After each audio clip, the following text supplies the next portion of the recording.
Wait wait wait, এটা আমি সকালবেলা কোথায়? তো ব্যাপারটা শুরু হয় যখন ঘড়িতে বাজে 5টা আর আমি রেডি হচ্ছি মর্নিং ওয়াক যাওয়ার জন্য।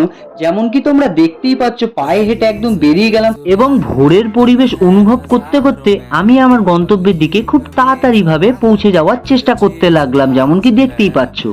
এবং চলে এসেছি আমি মাঠে, এবার দৌড়ানোর পালা। 2 hours later. এতক্ষণ মাঠে ঘাম ঝরানোর পর অবশেষে নিজের জন্য টাইম বের করে কিছুটা একা সময় কাটানোর চেষ্টা করলাম, কারণ একা সময় কাটানো খুব জরুরি। তারপরে ভাইগুলোর কিছুক্ষণ ধরে প্র্যাকটিস দেখলাম, আর এরই মধ্যে সূর্য মামা উকি দিয়ে দিয়েছে, তাই দেরি না করে আমি ভোলে বাবার কাছ দিয়ে আশীর্বাদ নিয়ে আর সোজা চলে যেতে লাগলাম আমার ঘরের দিকে, কারণ খুব গরম লাগছিল। আর এই আমি স্নান করে একদম ফ্রেশ হয়ে রেডি হয়ে গেছি, আর খুব খিদে পেয়েছে। যাই হোক, মাকে বললাম খাবার দিতে, আর মা আমার জন্য পরোটা আর আলুর তরকারি বানিয়ে রেখেছিল। এবং মায়ের হাতের রান্না খেতে সুন্দর হবে না এটা হতেই পারে না, কারণ মা সব থেকে ভালো রান্না করে। তাহলে আজকে আমি যাই, এরকম ভিডিও পাওয়ার জন্য সাবস্ক্রাইব।